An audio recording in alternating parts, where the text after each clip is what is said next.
Amavoti nasebaliwe njengamanje iqembu MK Party lisagenqeza lodwa phambili KwaZulu-Natal lilandelwa i-ANC okubukeka ngathi izokube isebhentshini lamaqembu aphikisayo esishayamthetho kulokhu.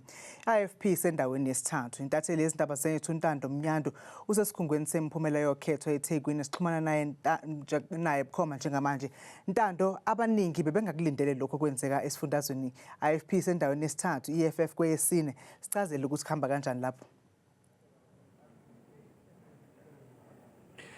Bingelele Thabile, ngibingelele nababukeli bezindaba zethu ku Channel 163 olethelwa iNewsroom Africa. Impela Thabile la eThekwini uphenduka amatafula ikakhulukazi esifundazweni saKwaZulu-Natal njengoba abantu bebengayibheke ndawo iqembu iMK eholwa ilo wayengumengameli wakuleli ubaba uJacob Gedle Ihlekisa Zuma njengoba ibukeka ke inqenqeleza phambili wonke amaqembu okumangaza abaningi ukuthi ke neqembu obekuyilona elibusayo la esifundazweni saKwaZulu-Natal. Lokho ngikusho ngaphansi kokuthi Thabile kumanje iIEC ithi okungenani asengu-75% amavoti asebaliwe emavotini avotiwe la esifundazweni saKwaZulu-Natal. Kodwa kubukeka ke umkhonto wesizwe uhamba phambili uyidlela amahlanga ulandelwa ke ilona iqembu uKhongolose iAfrican National Congress bese emva kwayo ke kulandele iNkatha Freedom Party bese kuzolala isine iEFF noma ilalesihlanu iEFF kulandela iDA iDemocratic Alliance.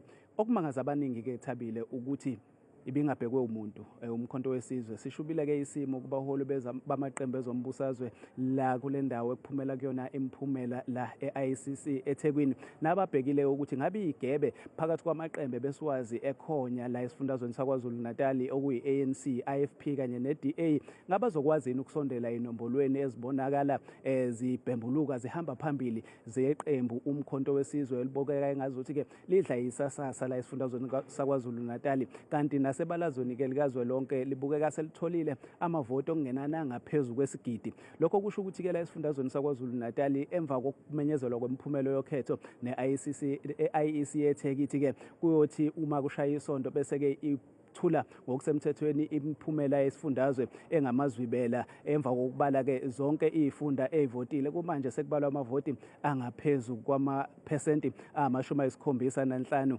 nalapho ke iMK ebonakala isayinqenqelezela phambili khona Thabile. Simi kanjalo ke isimo la KwaZulu-Natal okusho ukuthi ke sizobona uma sekumenyezelwe ukhetho imiphumela yokhetho ukuthi ingabe la maqembu ebebukeka engazuthi abekhonya esifundazweni kuleminyaka eyishumi edlule njengoba wazi ukuthi iqembu iAfrican National Congress ngonyaka ka-2019 lathola ongenana amaphesenti awu-57 amavoti okhethweni lwangalowo nyaka okwalenza laba yiqembu elibusayo ke la esifundazweni saKwaZulu-Natal. Kodwa kubuye ngazuthi kuphenduka amatafula ke manje amehlo wonke athe njo emphumeleni yokhetho.